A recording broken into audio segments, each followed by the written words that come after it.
On va lancer l'enregistrement et c'est avec grand plaisir donc, que je vous accueille depuis Genève en Suisse pour ce premier grand événement de l'accélérateur d'impact. Donc, je suis Reda Sadki, je mène la fondation Apprendre Genève et c'est en juillet dernier que nous avons lancé cet accélérateur d'impact avec plus de 600 scolaires de tous les pays. Aujourd'hui, c'est un premier rapport d'étape, c'est un compte-rendu avec beaucoup de modestie, mais pour rendre compte de l'effort investi par ces centaines de personnes à travers tous les pays. Donc, je signale à toute fin utile que si vous avez une quelconque difficulté pour accéder à l'événement, vu qu'il y a plus de 2000 personnes qui se sont inscrites pour participer à l'événement, eh bien, nous avons été dans l'obligation d'organiser la diffusion de cet événement sur Facebook. C'est un événement de type nouveau pour un dispositif de type nouveau également. Et donc, cela appelle à des nouveaux canaux de diffusion. Donc, si vous avez des collègues qui n'arrivent pas à rentrer ou qui ont des difficultés, s'ils arrivent à aller sur leur Facebook, ils peuvent se brancher donc sur cette adresse Digital Scholar et retrouver donc le direct et laisser des commentaires. Je salue Jeannette Gami, donc le docteur Gami, et Samuel T. Oniyide du Nigeria. Je crois qu'il y a qui s'attendait peut-être pas, qui peut-être est francophone, mais qui sait. Donc, les règles d'usage, vous les connaissez, vous les voyez ici. Pour ceux qui ne connaissent pas, donc c'est la première fois, j'ai envie de vous rassurer. Si vous ne comprenez pas tout ce qui se passe dans le chat, comment faire, ou poser des questions, ou déposer vos commentaires, prenez le temps, installez-vous. Et puis, petit à petit, vous allez comprendre comment ça marche. C'est pareil, donc, le dispositif pour poser des questions, vous voyez ici, donc, si vous êtes sur Facebook, c'est le mode habituel de Facebook. Mais si vous êtes dans Zoom, vous cliquez sur le bouton donc questions-réponses et qui doit en principe apparaître en haut à droite si vous êtes sur un téléphone. Et ce que je vous encourage à faire, c'est voter en cliquant ou tapant avec votre doigt sur le petit pouce levé lorsque vous voyez une question qui vous intéresse particulièrement. Voilà, donc ça c'est le préambule. Cet événement est à l'initiative donc de la Fondation Apprendre Genève, mais il implique et dépend de la mobilisation de groupes dans tous les pays qui ont répondu à l'appel de l'accélérateur d'impact, l'ont rejoint et ont conduit de manière très autonome leurs actions dont nous allons rendre compte aujourd'hui pour la première fois. Donc, cet accélérateur d'impact, cet événement s'inscrit sous l'égide de Teach to Reach, donc former pour atteindre, et qui est donc une initiative soutenue par la Fondation Bill et Melinda Gates, menée par la Fondation Apprendre Genève. Vous voyez à gauche donc la liste des membres du Conseil consultatif international de Teach to Reach. Et ils sont en principe certains des membres du Conseil consultatif international doivent participer à cette rencontre. Je signale pour ceux qui ont reçu leur lettre d'acceptation pour Teach to Reach, qui ont constitué leur candidature, cette initiative donc vise à améliorer la qualité de la formation et à partir du 16 mars, il y aura un symposium pré-formation avec la formation proprement dit qui démarrera le 30 mars.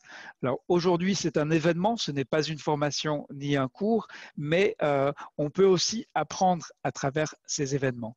Ce que nous allons vous présenter aujourd'hui n'est pas bâti sur un château de cartes, mais sur les meilleures évidences existantes et surtout sur la volonté de près de 15 000 personnes qui est un réseau de compétences, de capacités qui continue à croître dans 90 pays à travers 23 cohortes, jusqu'à 400 personnes qui ont participé ensemble à l'effort pour développer leurs compétences en se formant sur les meilleures évidences disponibles. Un tiers des personnes qui participent au dispositif travaillent au niveau du district, là où les choses se passent, et avec un succès, comme vous pouvez le voir ici. Alors, cette initiative est soutenue aussi donc par des évidences de la recherche dans le domaine de l'éducation. Vous voyez ici l'équipe de recherche menée par Karen Watkins avec Wendy Green et Ian Steed. L'objectif, c'était d'évaluer l'impact des premières formations du programme OMS Scholar entre 2016 et 2018 et un premier signal qu'il y a quelque chose d'intéressant qui se passe, c'est le taux de réponse au questionnaire qui a dépassé les 80%. Troisième pilier, on va dire, de ce qui sous-tend cet accélérateur, le moteur de l'accélérateur, c'est la co-création. Vous voyez ici, c'est une capture d'écran, un après-midi, une séance parmi des centaines où on peut déceler certaines choses, on voit, et le but de cette consultation, c'était de comprendre quels sont les besoins du terrain et comment mieux y répondre.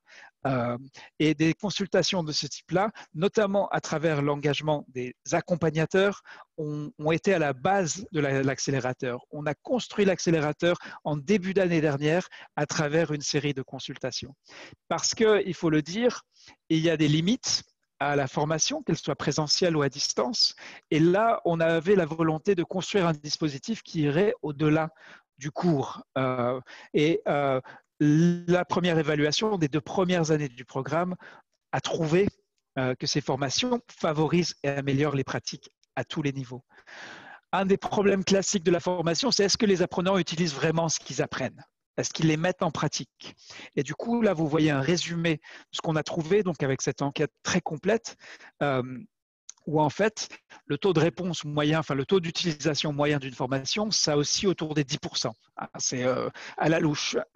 Là, on est sur des taux d'utilisation qui battent les records, et qui ont épaté des spécialistes de l'éducation, notamment ceux qui ont mené l'enquête. Deuxièmement, c'est très bien, les gens utilisent ce qu'ils acquièrent au cours d'une formation, mais est-ce que ça change quelque chose? Et du coup, on s'est intéressé aux scolaires qui avaient déclaré avoir mis en œuvre leur projet et qui ont rapporté avoir contribué à l'amélioration de la couverture vaccinale. Donc on s'est dit, il y a quelque chose d'intéressant qui se passe, même si ça pose évidemment beaucoup de questions et le but n'était pas de vérifier ou de valider, simplement de constater et d'observer. Troisième élément, on a vu que la revue par les pairs, le lien, l'apprentissage par les pairs a conduit à des choses inédites. On a vu dans certains pays où des professionnels se sont réunis en dehors de leurs heures de travail parce qu'ils avaient envie de se réunir et parce qu'ils étaient motivés pour faire la différence. Donc ça, c'était quelque chose auquel on ne s'attendait pas, peut-être on l'avait espéré, mais en tout cas, on ne s'y attendait pas. Et on a vu donc un nombre très important, et je sais qu'ils sont nombreux dans la salle, des accompagnateurs qui se sont engagés en tant que volontaires pour aider leurs collègues, et on a vu que cela pouvait avoir un impact au-delà du cours lui-même. Donc ça, sont quand même des effets très, très intéressants. Le constat, finalement, c'était quoi? C'était sans aucune aide extérieure, certains scolaires ont rapporté avoir fait une différence. Alors, si on pouvait nourrir un peu, soutenir, encourager, imaginer ce qu'on pourrait faire avec le soutien adéquat des partenaires. Alors, il y a beaucoup d'incompréhension ou de confusion autour de comment tout cela peut avoir lieu dans un espace digital. Et on a commencé, notre postulat de départ était le suivant, construit donc avec les accompagnateurs, avec les scolaires, avec les participants à ce programme. Ça ne dépend pas, ce n'est pas une question de plateforme ni une question de réseau. Beaucoup de gens se perdent dans quelle plateforme est-ce qu'il faut utiliser, comment monter cette plateforme. En fait, en tant que professionnel de la vaccination, la prise de conscience, c'était finalement ce réseau, la qualité, son utilité, ça dépend de nous. Notre gouvernance, nos capacités, notre potentiel, notre engagement. Comme en témoigne, et ça c'est peut-être plus l'équipe de formation, l'équipe qui le dit, nos efforts, notre persévérance, notre volonté d'aider les autres, notre dévouement les uns envers les autres. C'est cela le moteur d'un réseau. Motivé par quoi? Par la détermination à améliorer la couverture vaccinale, par l'engagement aussi, ça va être tributaire de l'engagement de l'organisation, du pays, de la décision politique. Et du coup, on a commencé à élaborer plein de schémas différents. Je vais vous en montrer juste quelques-uns pour essayer de comprendre comment ça pouvait fonctionner, quels allaient être les mécanismes, les courroies de transmission, comment allait fonctionner cette articulation entre les différents événements, les différentes activités. On est revenu au modèle de base qui fonde le programme scolaire sur l'ambition qu'on a de fournir une expérience qui transforme les personnes, les capacités des individus, les capacités des organisations. On a regardé dans le temps comment on commence avec 5000 candidats pour une formation. On connecte finalement plus de 15 000 professionnels. On est rentré dans le détail des mécanismes. On a élaboré plein de schémas pour finalement arriver à quelque chose de très simple. une déclaration et une question. La déclaration, vous avez élaboré un plan d'action, parce que c'est au cœur de la pédagogie des formations scolaires. Vous avez fait quelque chose de concret par rapport à votre situation, votre contexte. La question suivante, elle est logique. Avez-vous envie d'agir? Et on a bien précisé que ce n'était pas pour tout le monde. Celui qui se contente de son quotidien, de faire ce qu'on lui demande de faire, c'est probablement un dispositif comme l'accélérateur, c'est probablement pas pour lui. Et il n'y a pas de déshonneur à ça. Notre théorie du changement, c'est que le changement va être poussé par les gens qui ont envie de ce changement. Et cette motivation, elle ne se prescrit pas, elle ne se décrète pas, elle vient de soi, quel que soit le cheminement. Donc, qu'est-ce qui s'est passé? En juillet 2019, 644 personnes de 55 pays signent un serment qui déclare qu'en fait, ils s'engagent à s'entraider et à aller jusqu'à l'impact. Il y a 4 piliers, il y a mesurer, partager et mobiliser, en plus de l'engagement initial. Voici, donc je vous présente, pour ceux qui ne sont pas encore au sein de l'accélérateur, le serment qu'ont pris les scolaires pour améliorer la santé et le bien-être, mais aussi pour travailler avec d'autres, pour partager réussite et défis et pour s'entraider. C'est très, très important, cette dimension morale de l'engagement, qui va au-delà de l'engagement qu'on peut avoir en tant que professionnel, technicien et décisionnaire. Donc, l'évaluation, la mesure, dans un premier temps, on a démarré quelque chose qui a duré 4 semaines. C'est très modeste, 4 semaines. On ne met pas en œuvre un projet en 4 semaines, ou en tout cas, c'est ce qu'on a dit aux scolaires, ce qui ne veut pas dire qu'ils nous ont écoutés. Et on a vu quand même très vite beaucoup de gens qui auraient peut-être même pas pensé que leur projet développé dans le cadre d'une formation pouvait être mis en œuvre. Et deuxièmement, on a vu que le groupe qui s'était engagé avait une capacité à fournir un rapportage de qualité. Et ce rapportage, il n'était pas seulement pour nous, équipe organisatrice, mais pour partager les savoirs et la compréhension qui venait du dispositif du réseau. Et on a commencé à avoir des fiches comme celle-ci, lors de nos réunions hebdomadaires, des pays qui nous disent, ben là, on a les scolaires d'un pays qui nous disent, tiens, là, on a eu un contact avec les autorités du PEV. Nous sommes réunis en tant que groupe pays et là, on a rencontré le directeur du PEV. Deuxièmement, on a vu des choses comme ça, des pays qui nous ont commencé à nous rapporter. Là, c'est les pays anglophones, mais c'était pareil côté francophone, qui ont commencé à nous dire, nous étions 36 à nous retrouver un dimanche soir pour parler de comment améliorer les résultats de la vaccination au Ghana. C'est quand même remarquable. Il y a autre chose à faire son dimanche soir que cela. Et ensuite, on a commencé à recevoir des schémas, des figures comme celle-ci. On s'est dit, tiens, là, il se passe vraiment quelque chose. Et on a commencé à recevoir des exemples de plus en plus intéressants, même s'ils peuvent poser beaucoup de questions. C'est pour ça que j'insiste sur la modestie de la démarche. Et on a commencé ensuite à documenter pour essayer de comprendre concrètement qu'est-ce qui se passe, comment est-ce qu'on vérifie, comment est-ce qu'on valide. Et on n'a pas encore de réponse à ça. Mais la dynamique qui s'est enclenchée est en elle-même intéressante. Elle ne peut pas être pire ou produire des effets pires que les effets qui peuvent résulter de faire comme d'habitude et continuer à faire comme on fait en temps normal. Donc, on s'est rendu compte qu'il y avait à travers ce dispositif une capacité à mesurer la progression avec ses limites. Et du coup, quand on a demandé aux scolaires quels sont les aspects les plus importants de l'accélérateur, les voici. Ne sont pas surprenants, mais on a pu le documenter. On s'est rendu compte qu'en fait, ce qu'on avait organisé de manière très simple, avec un très faible coût, produisait un flux continu de données, pas seulement depuis les pays vers le centre, mais un flux de données entre les pays qui permettait de nourrir la motivation, l'action, la réflexion des personnes qui s'étaient mises en mouvement à travers ce dispositif.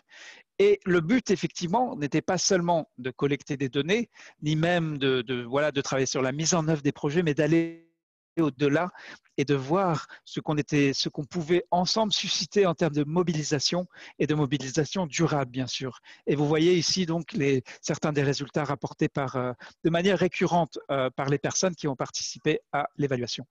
Donc finalement, l'enjeu, c'était, on ne prétend pas avoir trouvé la solution, parce que de toute façon, il n'y a pas une solution. Vu les différences de contexte, vu la vitesse du changement, ce n'est pas possible. Mais par contre, on peut et on se doit d'explorer de nouvelles méthodes de changement pour les pays. Sans celle-ci, ça va être très difficile. Je vais peut-être contredire vos présupposés. À quoi ressemble une formation digitale? On parle souvent de virtuel, mais en fait, ce qu'on a suscité, ce sont on a donné envie, les gens ont trouvé l'envie en eux-mêmes de se réunir, de discuter des problématiques de vaccination, de mettre en place des projets, projets individuels, projets collectifs, projets du pays, projets soutenus très souvent par le directeur du PEV du pays.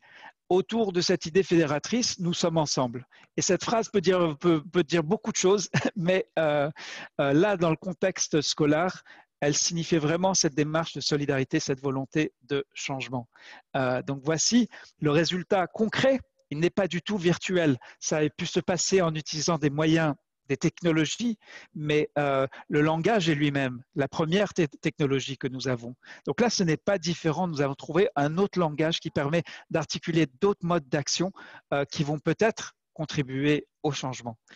Et dans les 4 semaines du mois de juillet, voici quelques-uns des résultats.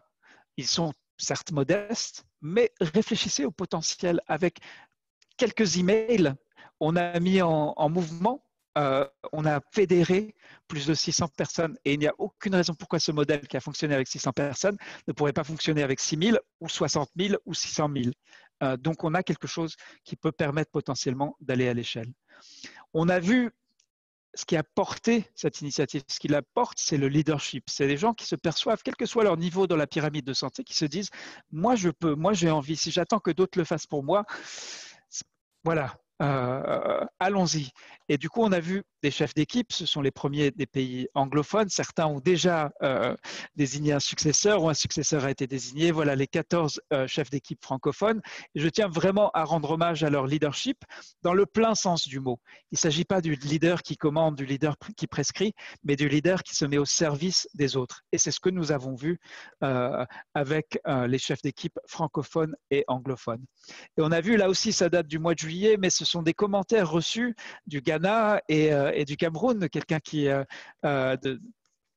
dit on dit souvent que pour aller vite, il faut y aller seul, mais pour aller loin, il faut marcher avec les autres.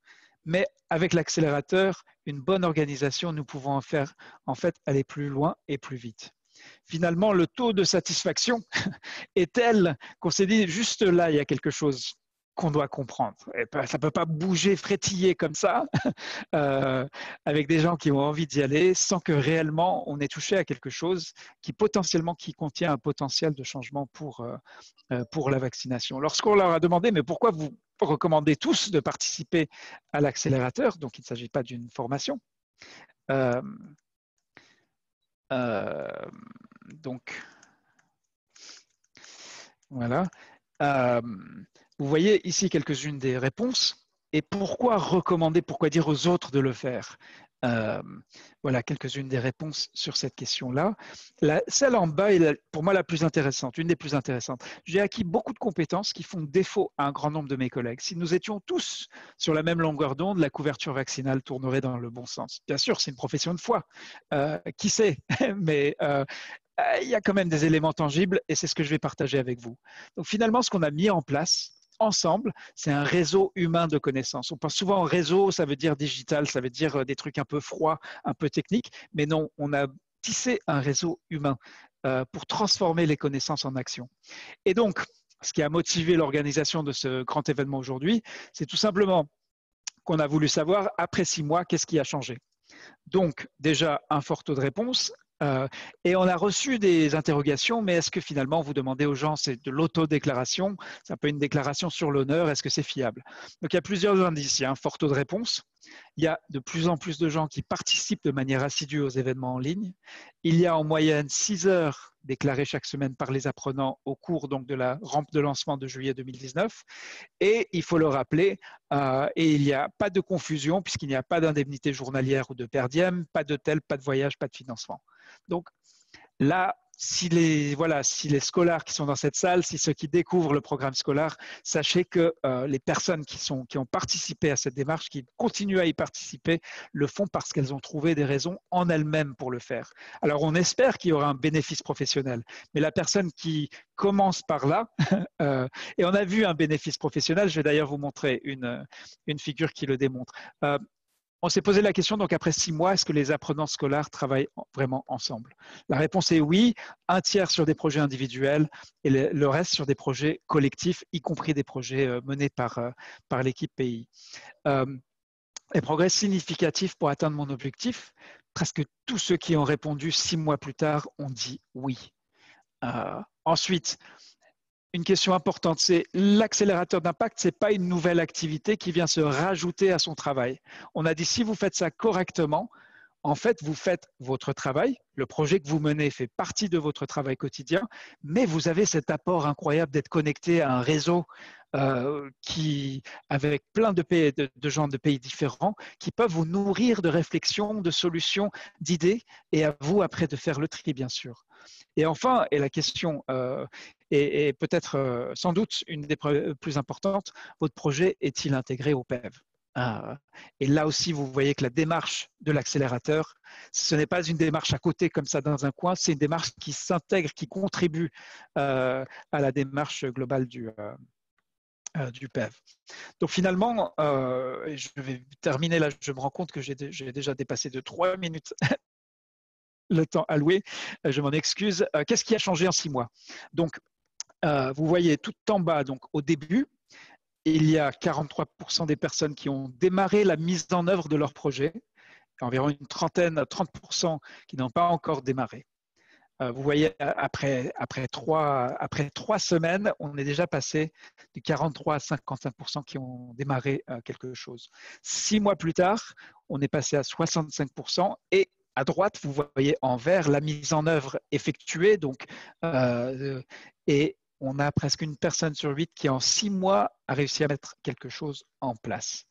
Bien sûr, ce sont des données déclaratives, mais on a suffisamment d'éléments tangibles à travers le rapportage pour faire cette détermination.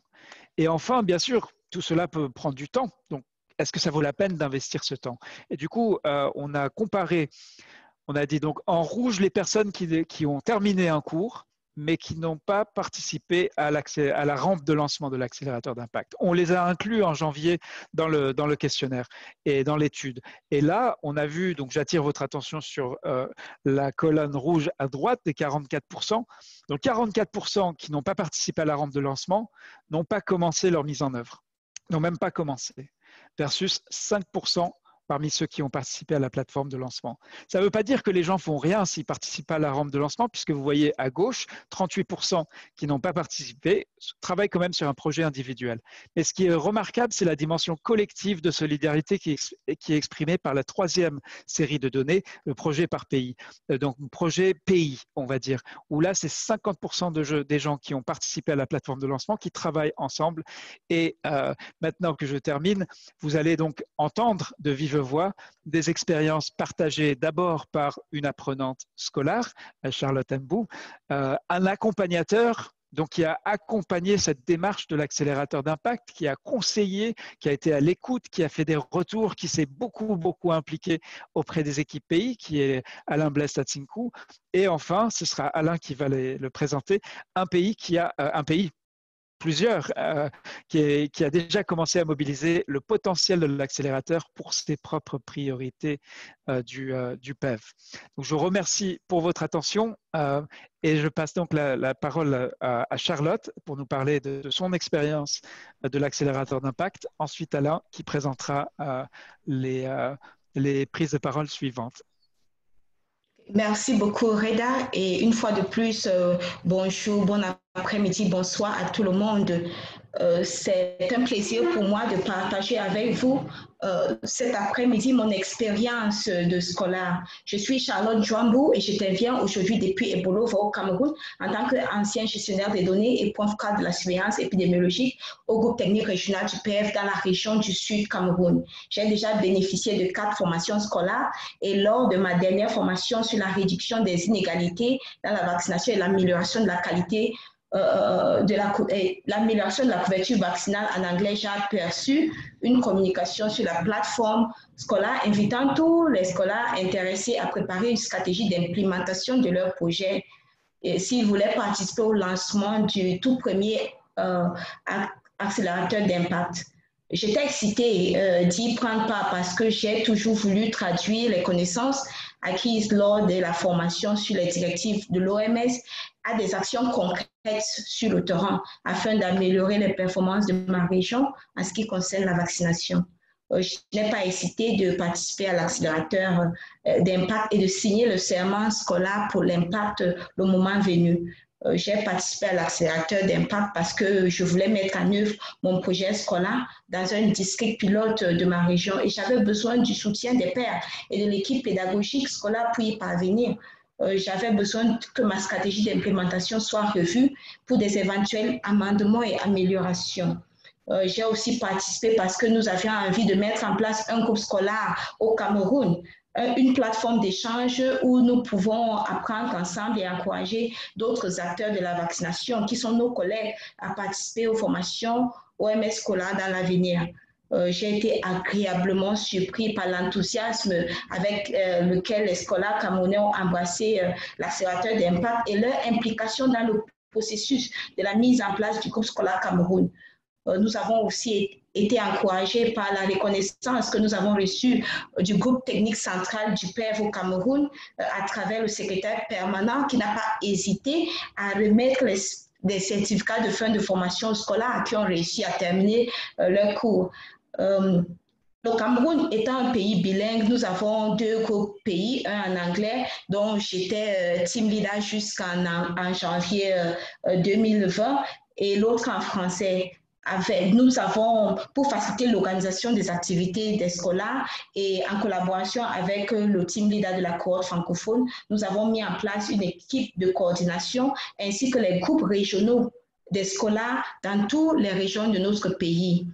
Cette collaboration a permis au groupe d'élaborer un projet commun et 2 projets spécifiques aux 2 régions anglophones en tenant en compte leurs spécificités actuelles. Et j'aimerais souligner ici que ces 2 projets sont intégrés dans les plans de travail annuels à différents niveaux au pays. Concernant mon projet, j'ai préparé un plan d'implémentation conjointe avec un autre scolaire et la mise en œuvre des activités pour réduire les opportunités manquées de vaccination ont débuté dans certains districts. Cette année aussi, notre projet a été intégré dans le plan de travail annuel dans ma région et serait financé par le partenaire UNICEF. En tant que scolaire, la plateforme de l'accélérateur d'impact m'a donné la possibilité d'utiliser les directives OMS pour planifier des interventions répondant aux besoins spécifiques de mon contexte en termes de vaccination, afin d'améliorer nos services de vaccination et d'assurer que tous les enfants reçoivent les vaccins dont ils ont besoin. En tant qu'ancien team leader de la cohorte anglophone du pays, les efforts fournis pour la promotion de notre groupe pays m'ont aidé à développer mes capacités de leadership. À travers l'accélérateur d'impact, j'ai compris l'importance du travail en équipe et du soutien mutuel et le potentiel qui est dégagé lorsqu'une initiative est centrée sur les hommes. Et ici, je parle d'hommes en grande tâche. Je vais dire merci à l'équipe scolaire pour le soutien. Merci aux autorités du PEV dans mon pays pour l'accompagnement et l'acceptation du concept scolaire et à tous les collègues, mes collègues scolaires. Je vous remercie pour votre aimable attention. Donc, je passe la parole directement à Alain Blaise. Merci. Bien, merci Charlotte. Bon après-midi à tout le monde. Bon après-midi, bonjour et bonne soirée, dépendamment de là où vous vous connectez. Donc, je suis le docteur Alain Blaise Tatsenkou et je vais parler aujourd'hui, professionnel de la vaccination et des surveillances des maladies depuis plus de 13 ans. Alors, je vais intervenir ici dans le cadre donc, de l'accélérateur pour l'impact. Alors, c'est une histoire tout à l'heure, après moi, c'est vraiment des hommes comme vous, professionnels de la vaccination, qui sont rentrés en contact avec des formations basées sur des lignes directrices, c'est-à-dire des évidences de santé publique qui sont scientifiquement prouvées et qui peuvent faire la différence. Ces personnes, dans le cadre donc, des cours que la Fondation Genève fait avec l'OMS, donc ont terminé un cours. Et puis, il y a eu cet événement de l'accélérateur G2019 qui a été une structuration pour montrer un peu à ces scolaires motivés qui voulaient aller de l'avant, comment ils pouvaient donc prendre le chemin donc, de l'impact. Et alors, c'est un exercice qui s'est passé pendant 4 semaines. C'est ici qu'ils vont intervenir ce qu'on a appelé les accompagnateurs. C'est quoi un accompagnateur? Eh bien, un accompagnateur, c'est un professionnel de la vaccination qui travaille en temps plein, qui a déjà subi une formation OMS et qui s'en est sorti brillamment avec un certificat. Ces personnes, dans cette communauté qui a été créée autour de la vaccination, ont trouvé un intérêt à y rester. Pourquoi? Parce qu'ils se sont retrouvés dans un environnement sain, un environnement où se passaient des échanges sans frontières, où la connaissance était partagée, où on apprenait de plus de 25 pays différents, où on avait plus de 25 contextes différents. Et au cours de l'accélérateur pour l'impact, ceux-là qui étaient des scolaires volontaires à aller vers l'avant ont donc fait ce qu'on appelle la revue par les pairs. C'est quoi la revue par les pairs? C'est très important dans ce qui s'est passé. C'était, j'avais mon projet basé sur le contexte de mon pays et je le soumettais à la revue des autres qui ont d'autres contextes, qui sont d'autres pays. Et ensemble, donc, on partageait les idées, on faisait des feedbacks constructifs pour aider le collègue à améliorer le projet qu'il avait. Et c'est ainsi que, de façon spontanée, des scolaires qui se retrouvaient dans leur pays après le cours, qui pensaient, qui avaient cette volonté, cette motivation de contribuer à l'amélioration du PEV, ont créé ce qu'on appelait les groupes pays, les groupes de scolaires pays dont Charlotte en parlait. Et c'était magnifique, c'était des cadres de réflexion utilisant les outils digitaux comme WhatsApp ou même Skype et Zoom pour se réunir même le dimanche ou le samedi pour discuter de ce qu'ils voulaient faire de leur projet. Et c'est là que j'interviens et je suis venu autour de ces pays, autour de ce que vous appelez aujourd'hui les team leaders, qui étaient les chefs de groupe désignés par les pays eux-mêmes pour aider chacun des scolaires ou alors des projets individuels basés sur les réalités locales à aller de l'avant. Et ça a été une expérience formidable pendant plusieurs mois, les dimanches, les samedis, on discutait, on échangeait sur des stratégies et très important, le lien qui s'est créé spontanément avec les équipes nationales du PEV. Et on va entendre tout à l'heure un directeur du PEV dire comment il a été donc embarqué dans cette histoire magnifique. Donc, il y avait les directeurs qui poussaient parce que les projets développés touchaient vraiment les défis réels du programme élargi de vaccination, que ce soit au niveau district, au niveau de la région ou même au niveau du pays et même du centre de santé. Et donc, ça a suivi des échanges, un cadre magnifique. Et ce qui est important de retenir dans ce que je vais dire aujourd'hui, ce n'est pas les outils, ce n'est pas la plateforme elle-même, ce n'est pas le cours en lui-même, mais c'est les hommes derrière tout ça. C'est des hommes et des femmes motivés qui ont compris par amour à la vaccination, qui ont voulu aller de l'avant, qui ont voulu inscrire leur nom dans l'histoire, qui ont voulu participer activement avec quelque chose de tangible. Et le reste n'est que magnifique. Et pour moi, vraiment, ici, je dis mon plaisir. Ici, je dis ma joie d'avoir accompagné ces gens, ces hommes, ces femmes, nuit et jour, pour réaliser ce qu'ils avaient envie de faire, c'est-à-dire avec des actions concrètes, essayer d'apporter une contribution positive à leur PEV. Et je ne vais pas en dire plus. Je vais me tourner maintenant vers un directeur du PEV extraordinaire qui, lui, de façon spontanée, a su motiver, encourager et surtout inspirer les scolaires du Burkina qui ont constitué une communauté vraiment extraordinaire. Je n'en dis pas plus. Merci. Je me tourne vers le docteur Issa Ouedraogo, à qui j'invite de prendre la parole maintenant. Docteur Issa. Docteur Issa, si vous m'entendez, vous pouvez juste cliquer sur votre micro et la parole sera à vous. Allô? Allô, vous m'entendez? Vous êtes fort et clair, docteur. La parole est à vous. OK, bonsoir à toutes et à tous. Je voudrais saisir l'occasion pour exprimer ma reconnaissance à l'endroit de l'équipe. Vous m'entendez? Fort et clair, Allô? fort et clair. OK, d'accord.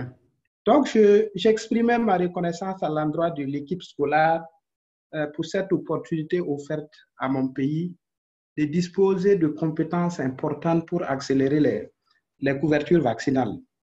En effet, mon programme est le premier bénéficiaire de ce cours au regard des changements positifs que ce cours a induit dans le comportement du personnel de santé, aussi bien au niveau central, au niveau régional, mais également au niveau des districts sanitaires. Je voudrais aussi saisir vraiment cette occasion pour féliciter l'ensemble des scolaires du monde du fait que, à travers eux, les scolaires de mon pays apprennent beaucoup de choses et deviennent de plus en plus compétents. Je voudrais aussi encore vous traduire tout mon engagement à poursuivre avec les scolaires de mon pays au regard donc de ce que les projets qu'ils développent adressent de façon effective les différents défis du programme élargi de vaccination du Burkina Faso.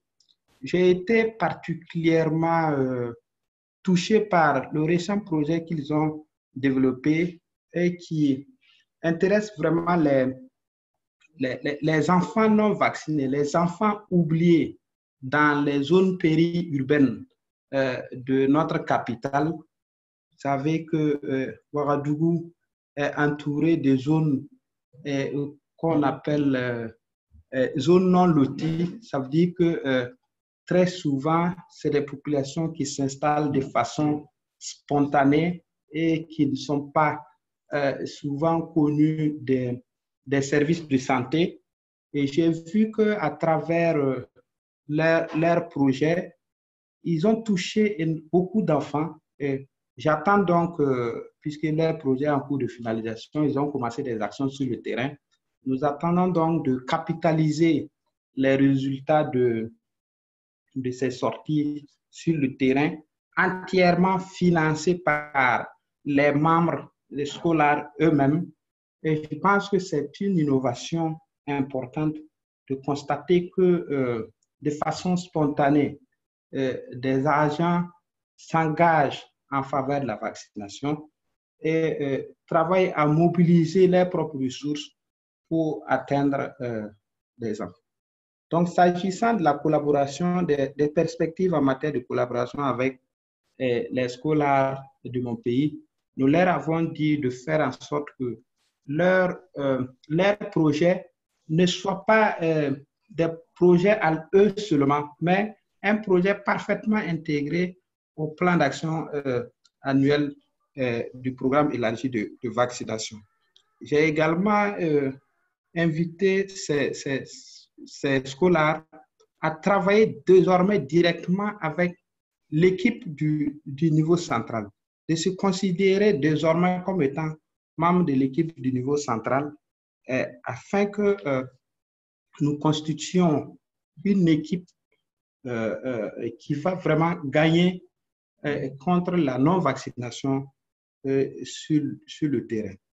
Du reste, je crois qu'ils l'ont compris et ils acceptent même à l'heure actuelle d'accompagner l'équipe du niveau central dans la mise en œuvre d'un certain nombre d'activités sur le terrain. À titre d'exemple, je pourrais vous citer la campagne de riposte contre le poliovirus, l'épidémie de poliovirus dérivée des sources vaccinales qui sévit dans une des régions de mon pays. Et les scolaires sont vraiment en première ligne, d'abord de façon vraiment individuelle, mais aussi à travers leur équipe. Je pense qu'ils font beaucoup de choses. Et je tiens vraiment à encore exprimer notre disponibilité à travailler de façon durable avec ces compétences dans mon pays. Donc, voici globalement ce que je pourrais dire. Je ne sais pas s'il y a des questions auxquelles je pourrais apporter d'éventuelles réponses, mais je peux vous assurer que le ministre, au-delà même du PEV, le ministère de la la hiérarchie sanitaire est suffisamment informée de ce que les scolaires apportent au PEV et à l'ensemble du secteur de la santé. Merci beaucoup, Merci. Dr Issa. Je vais donc passer la parole à Reda et ensuite Merci à beaucoup, Alain. du programme. Et bien sûr, merci au Dr Issa Ouedraogo, donc directeur du PEV du Burkina Faso. Nous avons avec nous donc à la table, même si elle est virtuelle, vous voyez bien que c'est pour de vrai, également donc des membres du Conseil consultatif international de l'initiative Teach to Reach. Il s'agit donc de Hassan Ben Bachir, qui est membre du Conseil consultatif et qui est également le directeur du PEV d'un autre pays très très engagé qui a su d'ores et déjà mettre à profit cette dynamique créée par l'accélérateur d'impact. Il s'agit de Dr Hassan Ben Bachir. Et nous avons enfin José Bié de l'OMS, donc du bureau IST à Ouagadougou, et bien sûr le docteur David Kofi. Voilà, donc on va leur demander donc de réagir, de commenter, d'interroger, de challenger, de mettre un petit peu au défi aussi nos présentateurs. Nous sortons un peu de l'entre-soi où nous apportons beaucoup de soutien et c'est très bien, mais là il est temps de se confronter à la réalité et ce sera un petit peu le rôle de notre panel aujourd'hui. Un point d'ordre, nous sommes déjà à la 41e minute. Il est clair que nous allons devoir prolonger cet événement du fait de l'élan d'enthousiasme qu'il a suscité et probablement, c'est le premier, mais ce ne sera pas la dernière fois qu'on rend compte de la progression faite par les participants à l'accélérateur d'impact. Donc, je pense qu'on va prolonger jusqu'à 18h30. Bien sûr, les participants qui n'avaient pas prévu de rester au-delà, vous pourrez regarder l'enregistrement, mais c'est avec beaucoup de plaisir donc, que je passe la parole à Charlotte Mbou, qui a travaillé avec les présentateurs que vous allez entendre aujourd'hui, à commencer par le premier. Elle va nous dire qui ce sera. Charlotte?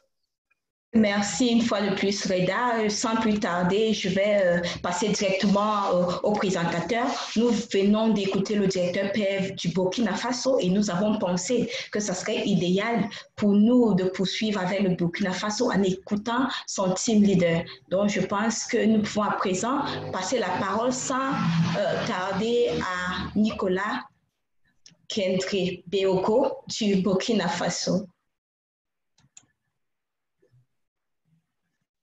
Donc, Nicolas, si vous m'entendez, vous avez la parole. Oui, je vous entends. Je ne sais pas si vous m'entendez. Oui, 5 sur 5. Merci beaucoup, Charlotte. Merci à Dr Reda. Merci à Dr Alain Blaise. Bonsoir à tous ceux qui m'écoutent actuellement. Avec la permission de mon directeur du PEV, je m'en vais vous faire un bref résumé de nos activités scolaires au Burkina Faso. Alors, je suis Nicolas Kendré-Beoko. Je travaille au compte du ministère de la Santé du Burkina Faso. Je suis le responsable de la région du centre, le responsable PEV de la région du centre-sud. J'ai été proposé par les scolaires du pays comme chef d'équipe team leader en ce qui concerne la mise en œuvre de l'accélérateur d'impact au Burkina Faso. J'ai suivi avec succès le cours sur la réduction des inégalités liées à la vaccination, SPMVS niveau 1 et 2, et celui de l'amélioration de la qualité des données, ce qui m'a permis d'être accompagnateur scolaire de l'OMS et accompagné avec succès des scolaires. Donc, les cours scolaires nous ont permis d'acquérir des connaissances dans le but de planifier des stratégies innovantes pour pallier aux problèmes de couverture vaccinale sur le terrain. Et si on n'avait pas suivi le cours, et on n'allait pas connaître les différentes stratégies de la pratique mondiale de vaccination systématique de l'OMS et orienter nos actions sur la base d'une analyse situationnelle dans un contexte bien défini. L'absence aussi des connaissances acquises d'une grille critériée nous conduira à une analyse partielle, d'où la non prise en compte de toutes les causes des problèmes d'une situation réelle. Alors, de la théorie à la pratique, l'accélérateur d'impact est une méthode pour la mise en œuvre des plans issus du cours. À cet effet, les scolaires du Burkina Faso, après avoir suivi avec succès le cours sur les stratégies et pratiques mondiales de la vaccination systématique, ont soumis un plan pays sur la stratégie de pénétration qui est d'identifier les personnes insuffisamment vaccinées ou non vaccinées et leur fournir régulièrement les vaccins dont elles ont besoin. Donc, plus de 55 scolaires se sont inscrits au plan pays pour l'exercice d'accélérateur d'impact. Donc, le Burkina Faso a soumis son plan à la revue des pairs et les recommandations ont été prises en compte. Donc, sans l'accélérateur d'impact, je dirais que nos projets allaient rester au stade embryonnaire et notre objectif visé selon la stratégie de pénétration n'allait pas être atteint. Donc, les bénéfices de l'accélérateur d'impact pour nous est qu'avec l'accélérateur d'impact, nous avons prêté un serment pour la mise en œuvre de nos projets. Avec l'accélérateur d'impact, l'équipe du cours vérifie régulièrement avec nous l'état d'avancement de la mise en œuvre de nos projets sur le terrain et partage nos efforts afin de mobiliser les soutiens nécessaires en fonction de nos besoins. Donc, avec l'accélérateur d'impact, je dirais que c'est l'action sur le terrain qui compte. Donc, la petite histoire de notre réussite est que nous fournissons moins d'efforts pour convaincre les parties prenantes de l'importance du cours. Tout simplement parce que dans l'équipe des parties prenantes, il y a au moins un ancien ou un nouveau scolaire. Nous avons fait des plaidoyers auprès des parties prenantes pour un appui dans la mise en œuvre des activités issues du plan pays. Nous changeons de stratégie lorsque la précédente ne nous donne pas de résultats satisfaisants. Et nous tenons régulièrement des rencontres de concertation en ligne avec l'appui de l'équipe du cours. Il y a aussi la contribution des scolaires par une cotisation, comme l'a si bien dit mon directeur du PEV. Et qu'est-ce qui est fait? Donc, avec le soutien du directeur du PEV, nous avons intégré les différents plans issus du cours scolaire dans les plans équité à tous les niveaux du pays, niveau CSPS, district et niveau national. Des cadres de concertation sont tenus avec l'équipe du directeur du PEV et les scolaires du pays. L'appui de l'AMP pour la supervision formative des agents des centres de santé sur la stratégie des occasions manquées de vaccination. Et environ 84 formations sanitaires ont déjà bénéficié de cette supervision. Nous avons la formation de 2 agents par centre de santé sur la stratégie des occasions manquées de vaccination qui est en cours de réalisation. Et nous avons instauré une cotisation et la contribution des scolaires nous ont permis de récolter une somme pour la mise en œuvre d'une stratégie de vaccination dans une zone non lotie du district de Boulmigou, comme l'a si bien dit mon directeur du PEV. Notre force est que nous sommes en collaboration directe avec le directeur du PEV qui suit avec attention nos activités sur le terrain, le directeur du PEV qui nous a mis en contact avec son service de communication et de planification, le directeur du PEV qui suit avec intérêt nos regroupements pays et il nous oriente et nous fait des propositions concrètes et ne tarde pas à faire appel à des scolaires pour appuyer son secteur dès que le besoin se fait sentir. Et nous avons le cas actuellement de la région et du centre-est du pays. Et donc, nous sommes en contact direct avec l'AMP sur le terrain qui nous encourage et coordonne la mise en œuvre des activités liées aux occasions manquées de vaccination. Et la collaboration parfaite entre le directeur du PEV, l'AMP et les scolaires du pays. Et nous avons aussi l'encouragement de l'OMS de la part du docteur Drago. Donc, je dirais que tous ces encouragements et soutiens nous permettent d'avancer au rythme de l'accélérateur d'impact pour la mise en œuvre de notre projet pays afin d'atteindre l'objectif plus haut défini. Donc, pour cela, voici en résumé ce que j'avais à partager avec vous. Et merci pour votre attention soutenue. Merci beaucoup, Nicolas, pour votre brillante présentation. Moi, je pense que nous allons enchaîner directement avec notre deuxième présentateur pour ce soir. Il s'agit d'une présentatrice, Madame Asta Monglo du Cameroun. Votre micro est actif. Asta, vous avez la parole. OK, bonsoir tout le monde. Je suis Asta Monglo. Bonsoir à tous. C'est vraiment un honneur et un plaisir d'être là parmi vous ce soir. Et effectivement, à la suite de mon collègue du Burkina Faso, je voudrais aussi essayer de présenter en résumé ce que nous avons pu faire dans le cadre de l'accélérateur d'impact. Je suis personnel de santé depuis une trentaine d'années, dont la moitié passée à la formation du personnel de santé. Actuellement, je suis consultante indépendante pour les organisations internationales pour lesquelles j'appuie le PEV, la lutte contre la polio, la surveillance avec l'OMS, le CDC, BMG et j'en passe.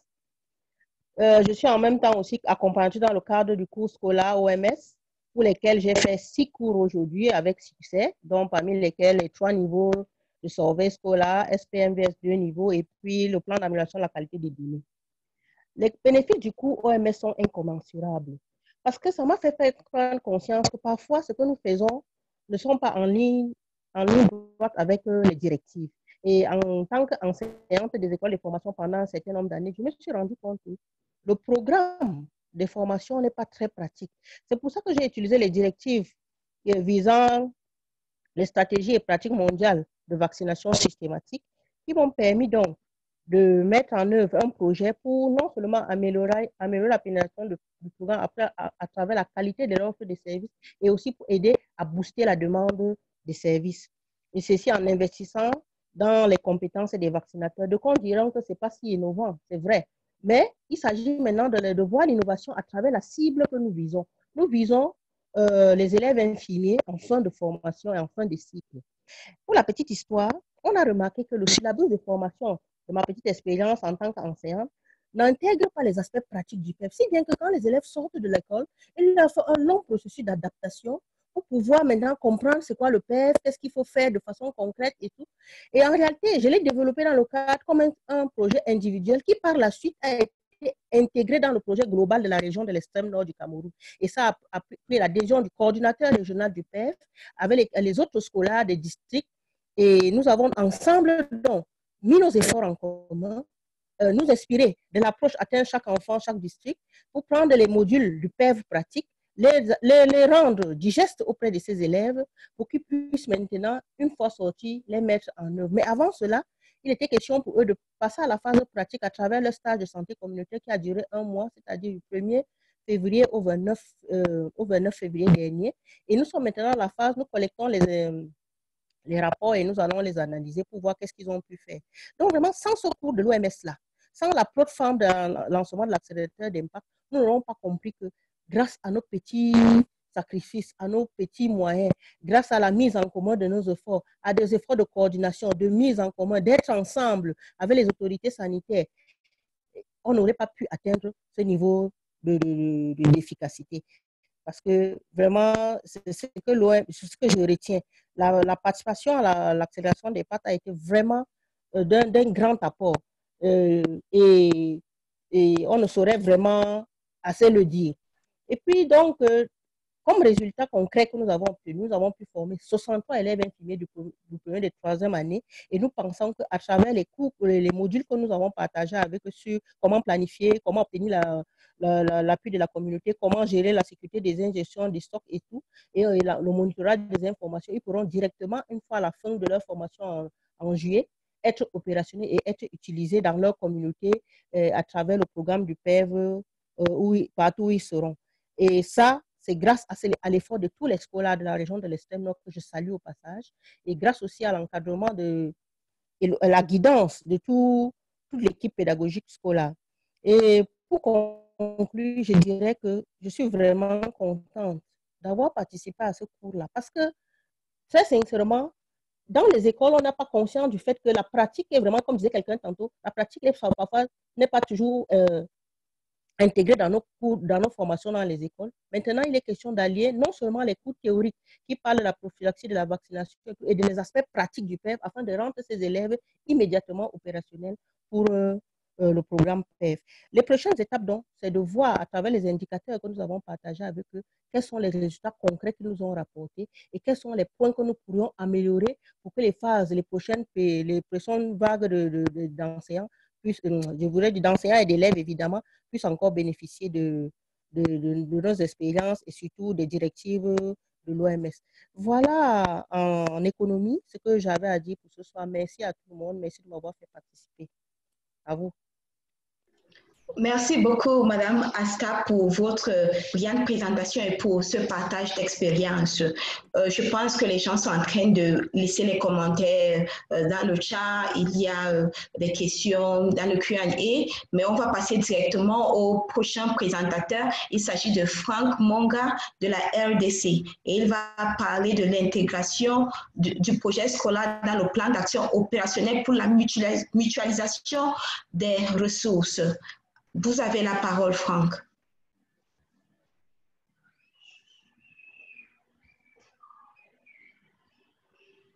Allô, Franck? Oui, Charlotte. Ok, d'accord, vous avez la parole. Oui. Okay. Bonsoir à tous. Je m'appelle Franck Monga. Je suis médecin-chef de zone dans la ville de Lubumbashi, en République démocratique du Congo. Je suis aussi en même temps scolaire. J'ai déjà suivi 3 cours de l'OMS. Le premier cours, c'était le plan d'amélioration de la qualité des données en octobre 2018, suivi des stratégies pratiques mondiales en 2019 et enfin la réduction des inégalités en octobre 2019. Alors, nous avons pris comme ligne directrice avec les cours scolaires qu'il fallait réduire les inégalités liées à la vaccination, communément les OMV, dans notre zone de santé. Alors, on a pris comme stratégie qu'il fallait investir dans une extension durable des calendriers vaccinal afin de couvrir toute la durée de vie du sujet. Alors, le cours scolaire a été très bénéfique pour nous et a contribué dans la façon de travailler en impliquant totalement la communauté dans la planification des activités, surtout dans l'organisation des séances de vaccination avec les membres des cellules d'animation communautaire. Nous nous sommes posé plusieurs questions de savoir pourquoi nous avons toujours l'épidémie de rougeole qui persiste dans notre zone de santé, alors que nos couvertures vaccinales en VAS sont au-delà de l'objectif.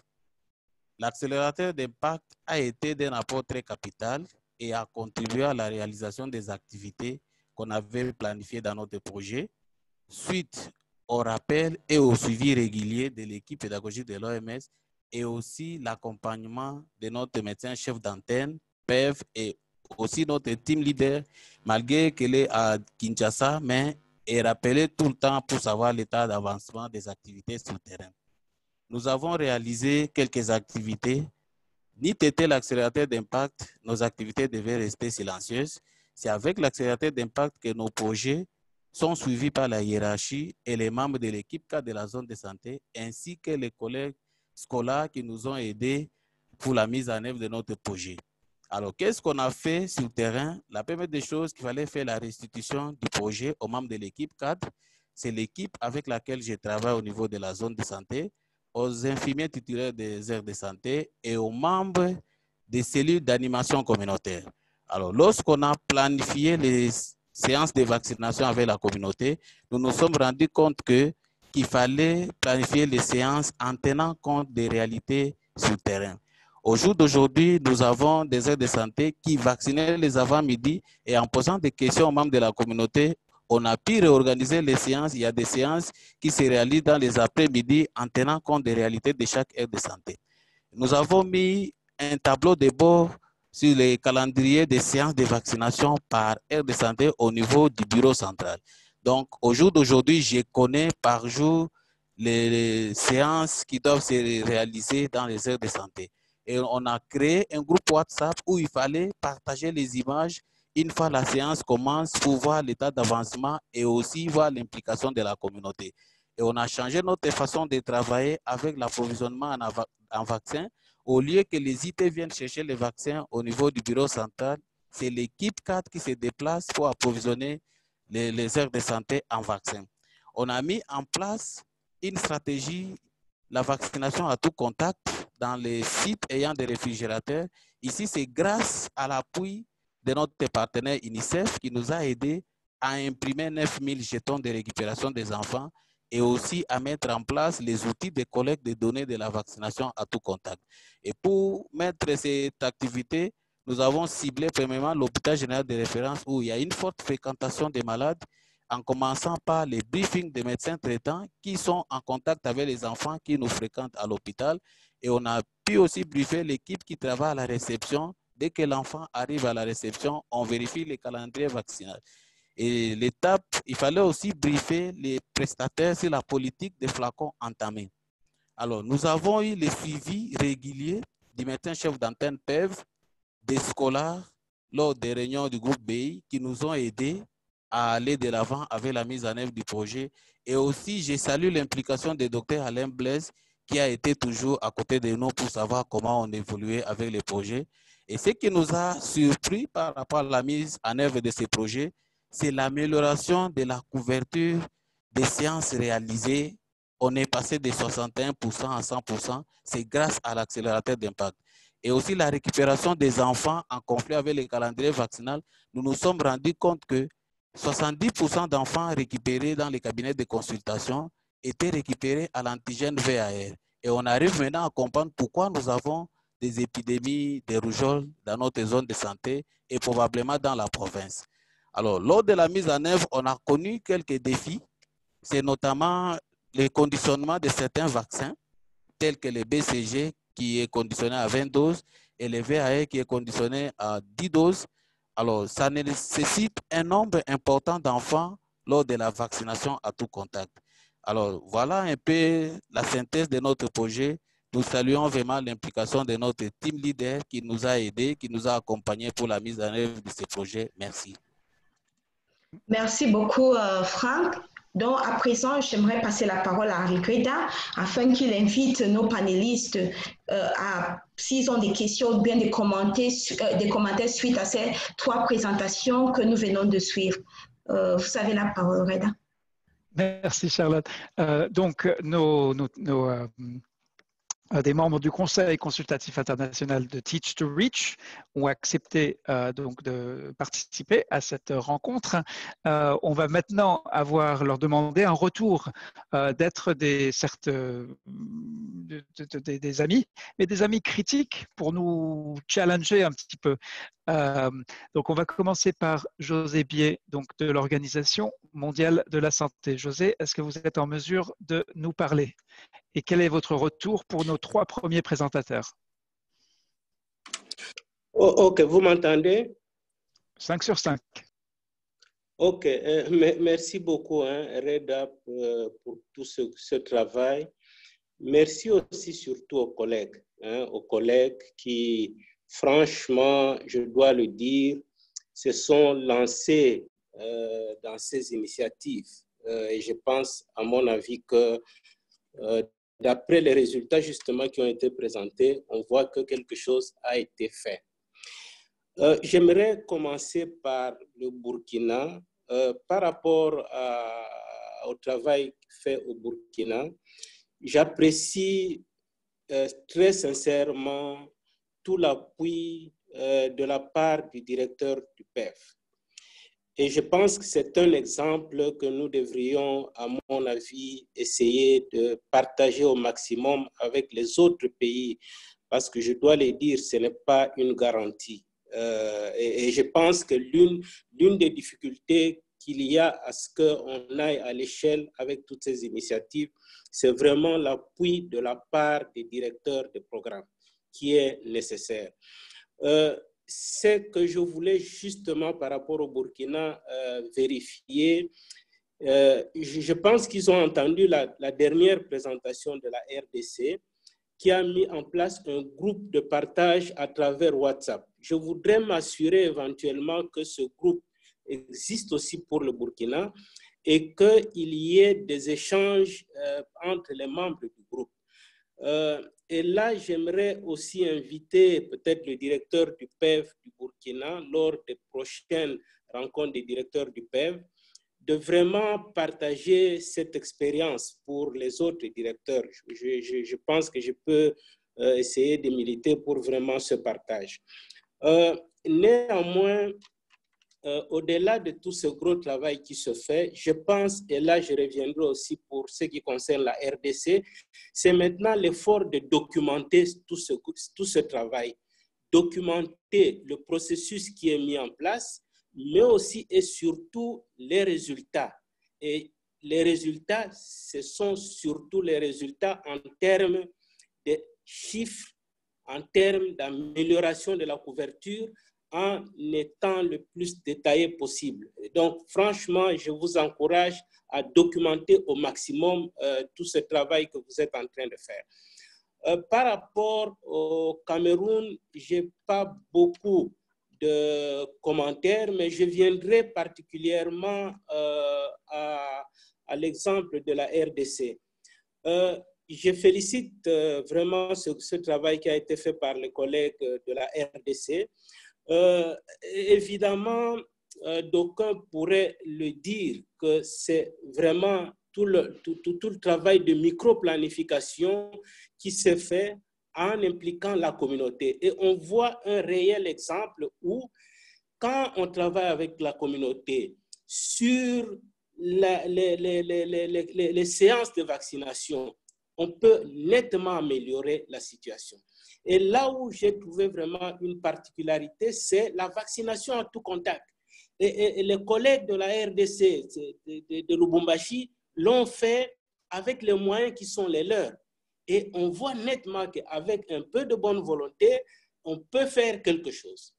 Mais le problème pour cette expérience de la RDC, c'est là encore que je reviens avec ce que j'ai dit, c'est la documentation. La documentation de ce processus et aussi des résultats atteints. Pour que cela soit partagé avec le PEV national, pour que cela soit partagé avec les autres pays éventuellement, mais aussi avec les autres districts. Franchement, je pense qu'en suivant ces exemples, on voit qu'il est possible de faire quelque chose, mais il est nécessaire, Reda, il est nécessaire, les amis, que nous puissions documenter ce travail qui se fait à petite échelle, mais évidemment, le défi, ce sera qu'on puisse mettre cela à l'échelle de la région, à l'échelle du pays, et aussi, pourquoi pas, partager avec les autres pays. Mais franchement, je pense que c'est très bien. Pour ce qui concerne le Burkina, je m'excuse de revenir, pour ce qui concerne les occasions manquées, à la différence, évidemment, de ce que la RDC a donné comme expérience, où ils ont mis en place dans les hôpitaux des jetons et ils récupèrent les enfants. Je pense qu'au Burkina, on devrait avoir un peu ces détails. Certainement, vous le faites, mais il faudrait vraiment que tout le processus tel que vous le faites, que vous puissiez le documenter encore une fois. Mais vraiment, je suis très, très ravi de ce que j'ai entendu comme travail qui se fait. Mais maintenant, c'est comment nous pourrions vendre ce travail, mettre cela à l'échelle pour que les autres collègues, les autres pays et les autres directeurs de programmes, j'insiste là-dessus, puissent aussi s'approprier de ce genre d'initiatives. À vous, Reda. Merci. Merci beaucoup, Joseph Pied, donc du bureau IST à Ouagadougou. Je remercie bien sûr la qualité de l'intervention, soutenue par une très grande expérience. Je rappelle le devoir de concision des présentateurs ainsi que du panel. Question de temps, on essaye. Il y a un nombre important de présentateurs. J'aimerais quand même donner la parole à Hassan Ben Bachir, qui donc est le directeur du PEV, même si au Cameroun, on parle du secrétaire permanent. Hassan Ben Bachir, soyez le bienvenu. Et vous êtes membre donc, du Conseil consultatif international pour Teach to Reach. Quel est votre retour pour les 3 premiers présentateurs ?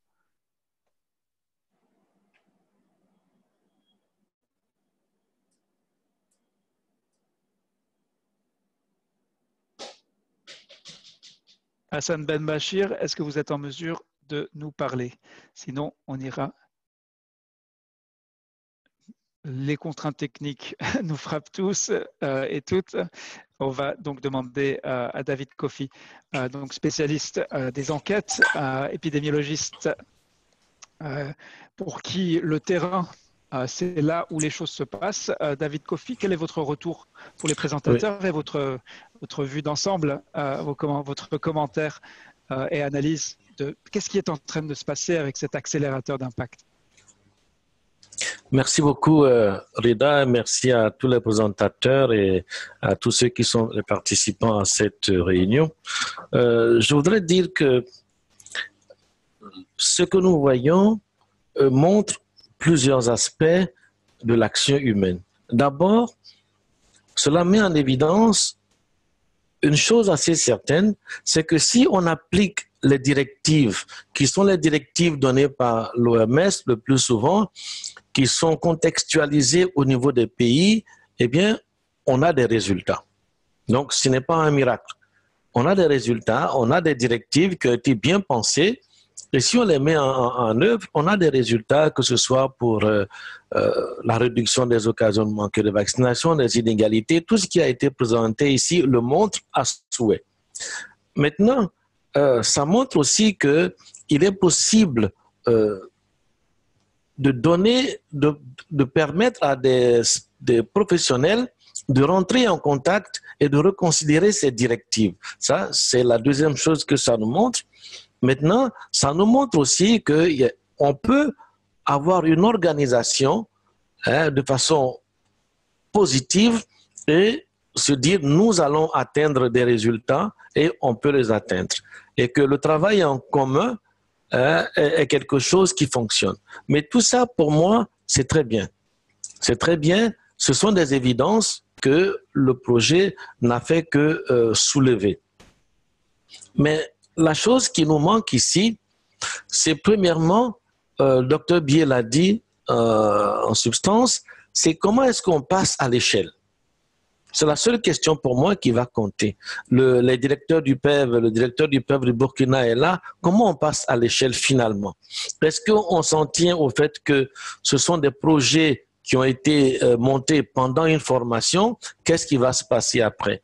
Donc, c'est de penser, de se dire, la démarche, ça marche très bien. Et comment on fait pour massifier les personnes qui vont être dans cette démarche-là? Ensuite, pour les présentateurs, je n'ai pas beaucoup entendu les défis auxquels ils ont été confrontés. Premièrement, des défis pour être ensemble, ce n'est pas évident. Tel qu'ils parlent, c'est comme si tout allait de soi, mais certainement qu'ils ont omis de nous parler des défis et peut-être que les uns et les autres voulaient donc le savoir. L'autre défi, c'est comment ils ont réussi l'ancrage avec le programme national ou local, ce qui n'est pas aussi sans difficulté, mais ils n'ont pas fait donc, ils n'ont pas parlé de ces différentes difficultés-là, ils n'ont parlé que des succès, c'est bien. Donc voilà ce que je voudrais dire pour l'instant par rapport aux trois présentations. Encore une fois, merci beaucoup pour le travail qui est fait en faveur des enfants. Merci.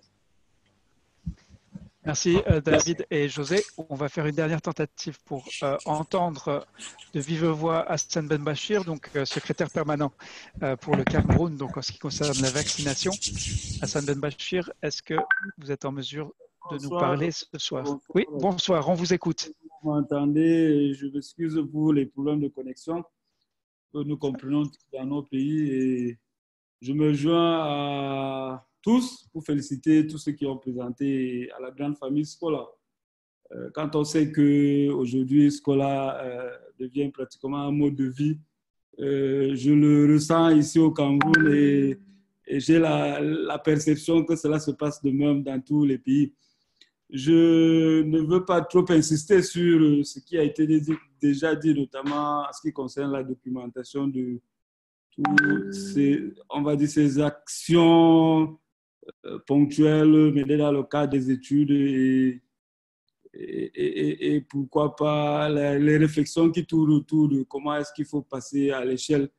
Et je rassure peut-être le grand frère Dr Joseph Bié pour lui dire qu'au Cameroun, on a la vision que les actions qui seront menées dans le cadre de Scola pourraient être facilement, on va dire comme ça, rachetées, parce que c'est de ça qu'il s'agit, puisque il y a parmi nous beaucoup de partenaires qui appuient le système de vaccination et qui, ma foi, recherchent des innovations, des projets innovants de façon à pouvoir changer la donne, changer les choses sur le terrain quand on sait que, par exemple, pour le Cameroun, la vaccination de routine nous pose des sérieux problèmes. Donc, je ne veux pas aller, à cause du temps, je ne veux pas m'étaler davantage, juste pour dire que la réflexion en ce qui concerne justement le passage à échelle est en cours au Cameroun. Charlotte et Madame Asta ont partagé deux projets qui semblent de deux domaines différents. Il y a d'un côté le niveau renforcement de capacité et de l'autre les activités sur le terrain. Nous pensons qu'avec l'appui de nos partenaires, elle a fait mention tout à l'heure de l'UNICEF qui va financer déjà un certain nombre d'activités dans certaines localités. Mais il faut dire que nous avons aussi en prévision comme ça de voir dans quelle mesure on pourrait les utiliser dans nos villes, nos grandes villes, je pense notamment à la capitale de Yaoundé et Douala, pour essayer de voir un peu quel est l'impact que cela pourrait apporter de manière perceptible au niveau du système de vaccination. Donc, je rassure en même temps et je me joins aux autres pour dire davantage qu'il faut qu'aujourd'hui, Scola garde cette lancée sur laquelle on les voit avancer et que, évidemment, que l'appropriation par le programme, tant qu'il n'est pas fait, comme on l'a dit, il va être très, très compliqué. Mais ça, je pense que nous, en tant que responsables du programme, nous avons déjà vu ce que ça peut apporter, non seulement en termes de renforcement de capacité, mais ce type d'innovation qui ont été rachetées par les partenaires, ça je l'ai dit, et je pense que cela augure certainement de bonnes perspectives. J'espère qu'avoir été écouté, merci beaucoup et de la plateforme que nous offrez pour en parler. Merci beaucoup, Hassan Benbachir, donc secrétaire permanent, responsable de la vaccination au ministère de la Santé du Cameroun. Alors, le temps file, vous voyez, donc je vais repasser, on va revenir, après avoir remercié nos panélistes, on va revenir donc aux présentations. Et si cet événement vous laisse sur votre faim, soit parce que vous êtes présentateur, soit parce que vous êtes venu vraiment pour écouter un nombre important de... Dites-vous bien que c'est seulement la première fois, c'est seulement 6 mois après. Et vu le succès de cet événement avec plus de 2000 personnes qui se sont inscrites pour y participer, je pense, si la volonté des parties prenantes y est, que ce ne sera certainement pas la dernière fois. De retour chez toi, Charlotte. Ok, merci Reda. À présent, nous allons écouter Laura Mariam Bonkano du Niger. Elle est team leader du Niger. Donc, je vais activer ton micro, votre micro, Mariam, et ensuite, vous avez la parole.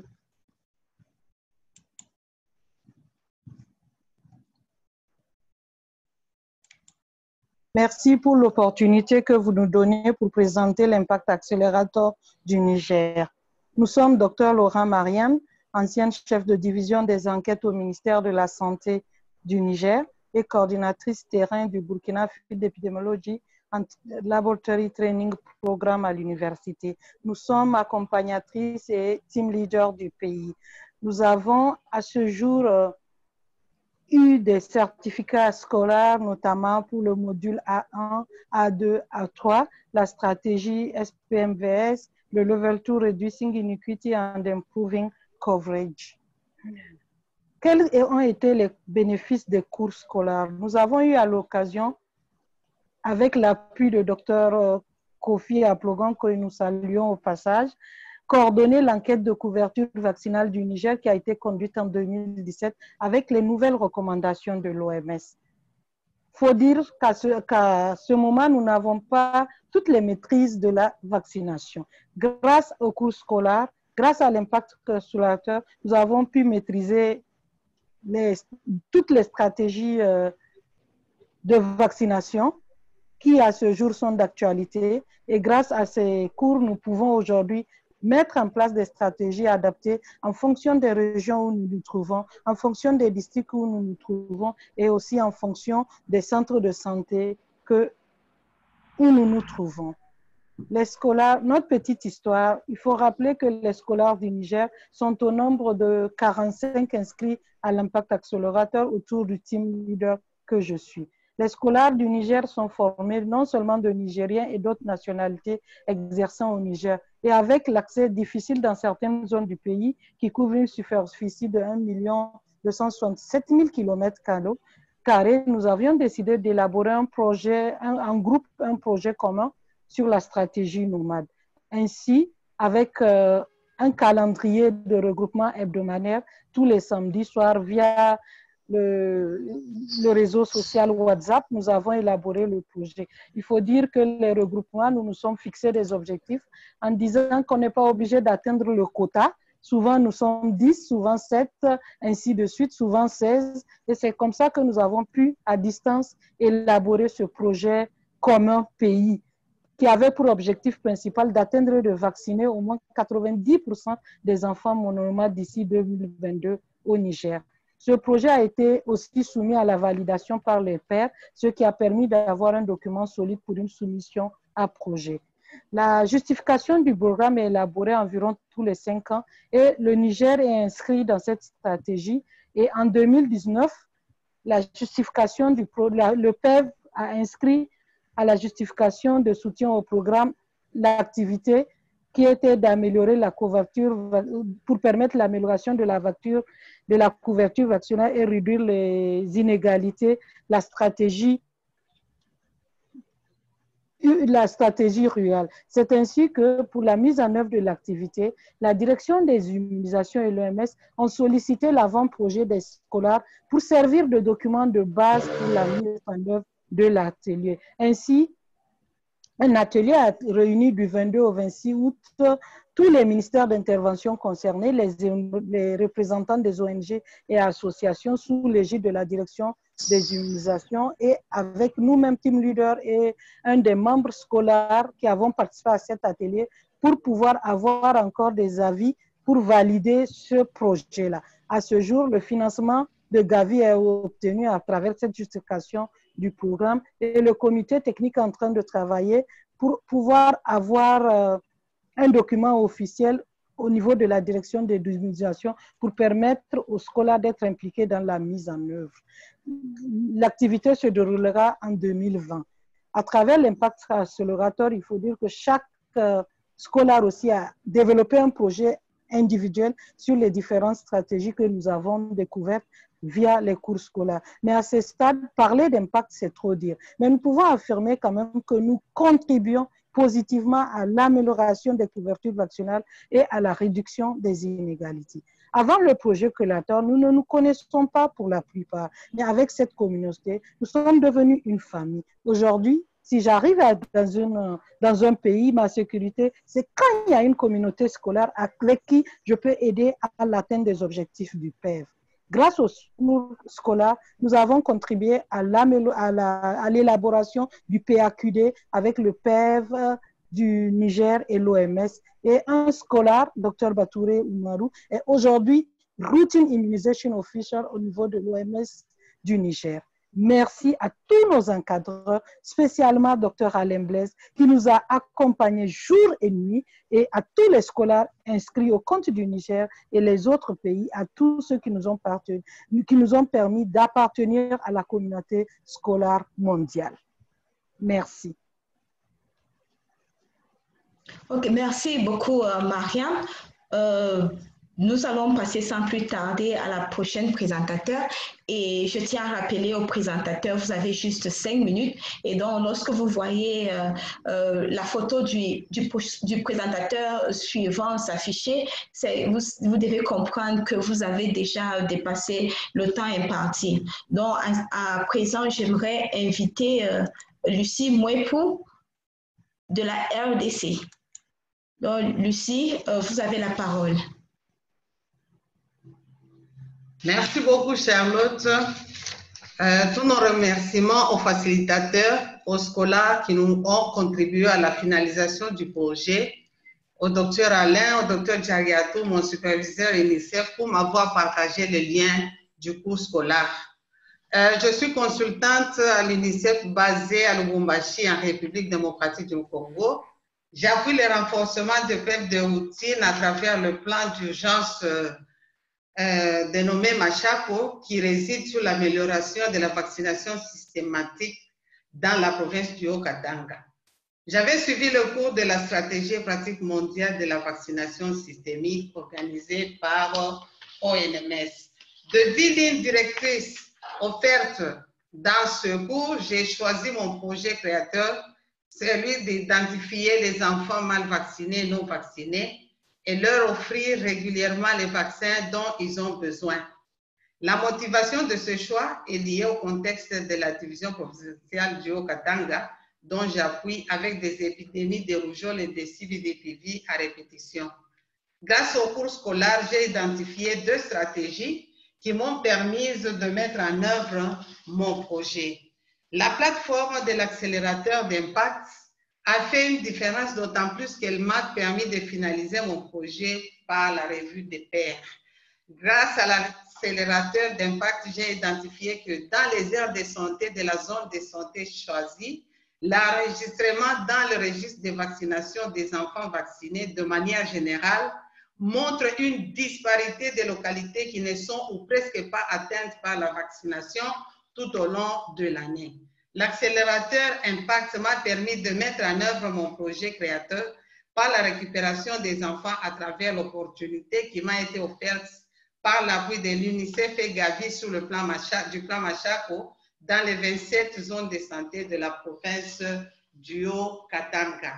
Qu'est-ce qui s'est passé concrètement? J'ai identifié la zone pilote qui est la zone de santé de Kipushi. Suite à ces faibles couvertures administratives inférieures à 90% de 2014 en 2018, données de DVT, j'ai briefé l'équipe cadre de la zone de santé et les infirmiers titulaires sur cette approche en mai 2019. J'ai intégré l'approche enregistrement une seule fois de chaque enfant vacciné dans le registre de vaccination par village ou rayon d'action de chaque cellule d'animation communautaire appelée CAC dans la zone de santé de Kipushi au mois de mai et l'évaluation en 2 reprises de cette approche en septembre 2019 et en janvier 2020. Facteur de succès, qu'est-ce qui m'a surpris? C'est l'appropriation de l'approche par le médecin-chef de zone de Kipushi, Dr Delille, que je salue en passant, son équipe cadre et la division provinciale de la santé à travers son encadreur polyvalent, Dr Guylain Kikunda, qui a répliqué avec succès cette approche dans une aire de santé de la zone de santé de Lukap ou de la place, que je salue en passant aussi. C'est en 2e position l'auto-appropriation, l'autodétermination, l'autoresponsabilité des CAC à la recherche des enfants mâles ou non vaccinés. En 3e position, une facilité de lister, de localiser les enfants non atteints et insuffisamment vaccinés. La 4e position, c'est la tenue correcte du cahier de dénombrement, reprenant les antigènes reçus, permet de maîtriser le statut vaccinal de chaque enfant par le CAC. En 5e position, c'est l'accompagnement stratégique du scolaire.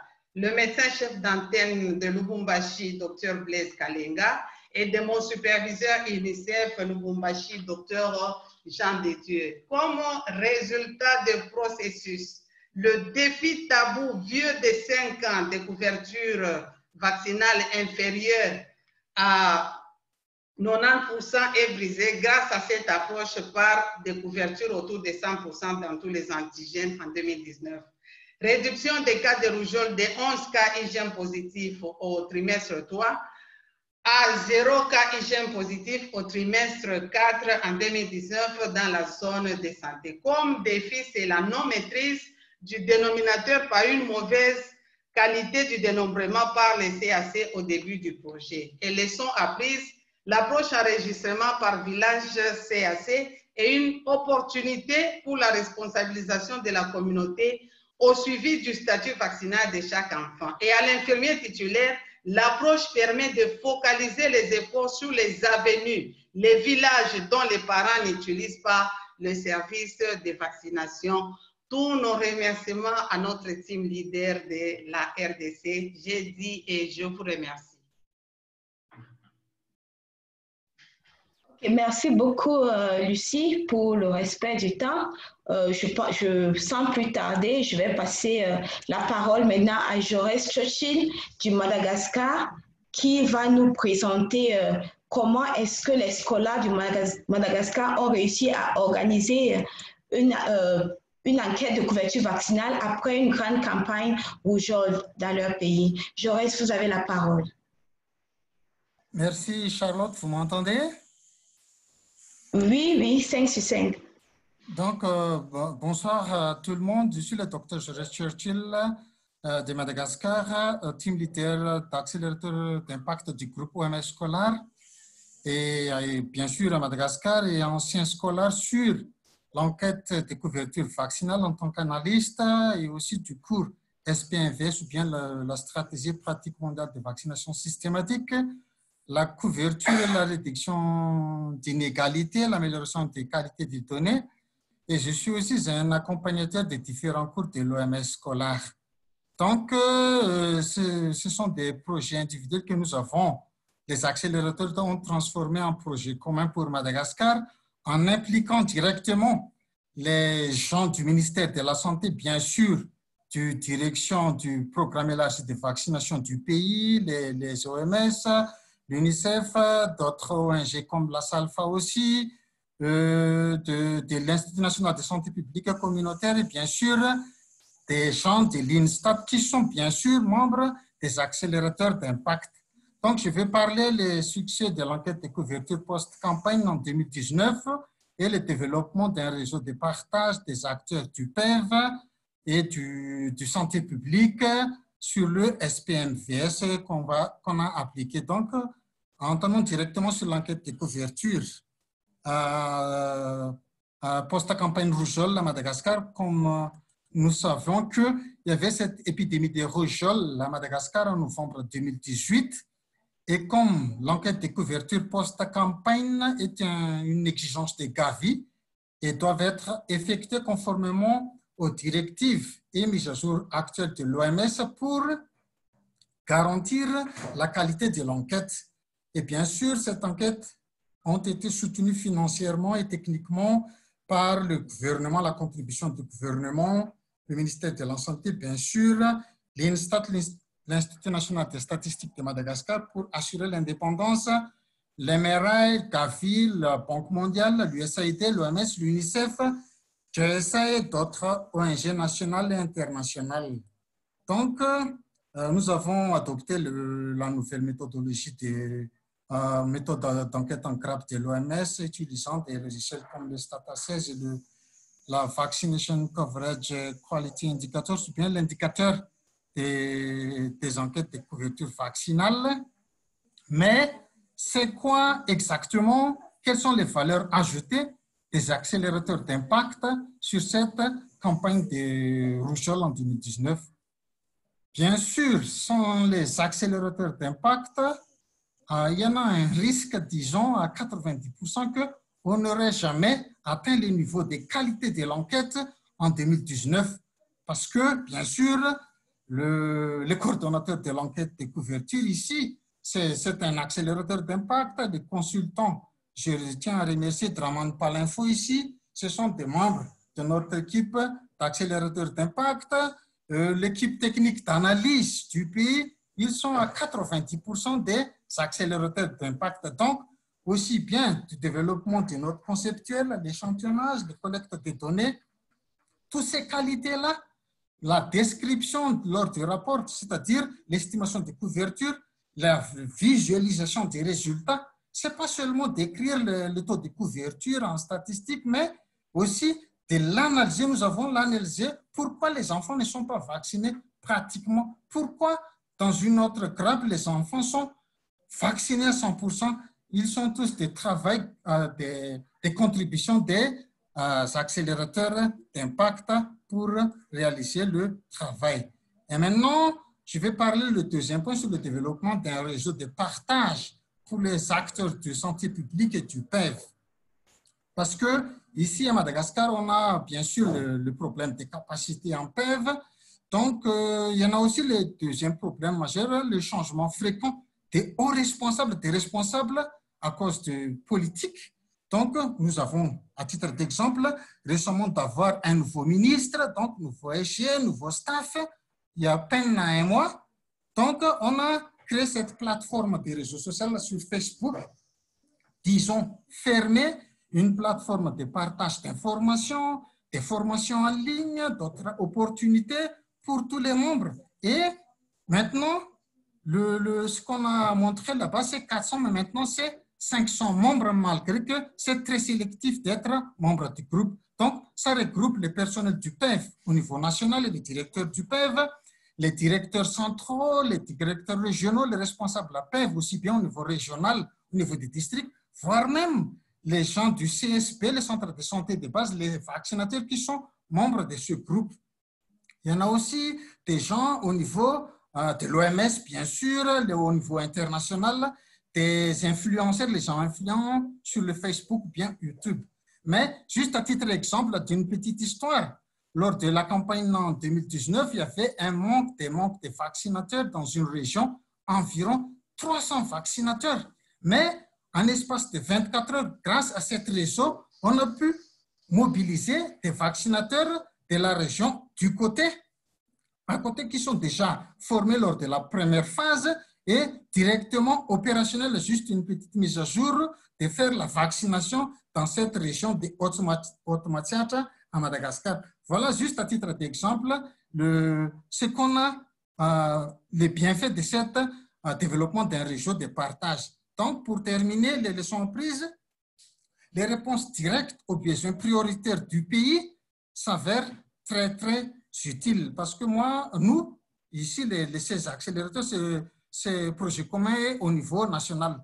L'alignement avec le plan du PEV du pays, parce que tous les projets qu'on a développés sont directement alignés par le plan PTA du PEV. Et finalement, l'échange avec les acteurs nationaux et internationaux est un facteur à considérer aussi. Mesdames et messieurs, merci pour votre aimable attention.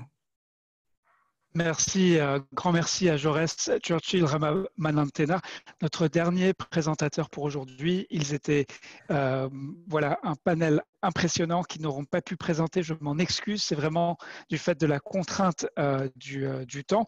Mais dites-vous bien, j'ai bien inscrit que c'était le premier événement pour l'accélérateur d'impact. Nous en sommes au tout début. La modestie est de mise, la progression modeste mais constante et acharnée.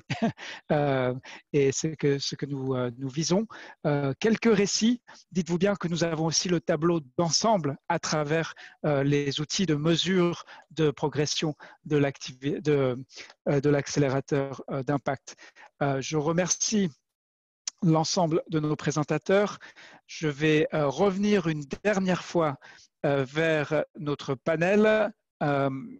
Il faudra qu'on réfléchisse comment on peut faire pour avoir des retours critiques, des retours qui poussent un peu les présentateurs, non pas sur la défensive, mais pour aller au fond des choses, pour bien analyser. Je vais demander donc aux présentateurs, aux membres du panel, donc du Conseil consultatif international de Teach to Reach, s'ils souhaitent adresser un dernier message, vraiment une phrase ou deux, s'il vous plaît, pour partager leur dernière réflexion après avoir entendu maintenant 6 présentations sur les 644 qu'il aurait été possible de faire aujourd'hui. Je vous laisse le soin, pour les membres du panel, d'activer votre micro et de nous partager votre dernier mot avant la clôture de ce grand événement.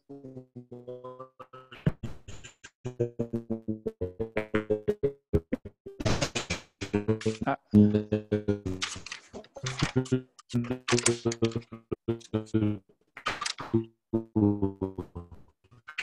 Allô?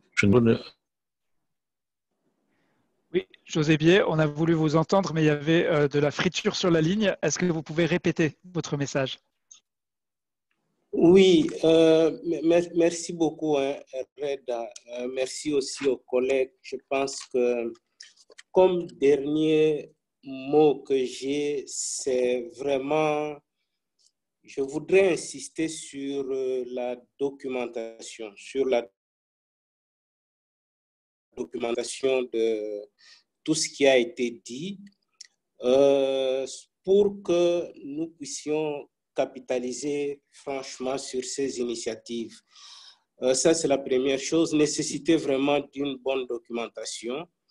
Et deuxième chose, c'est aussi la nécessité pour toutes ces initiatives d'être liées au programme de vaccination, c'est-à-dire aux responsables de la vaccination dans les pays.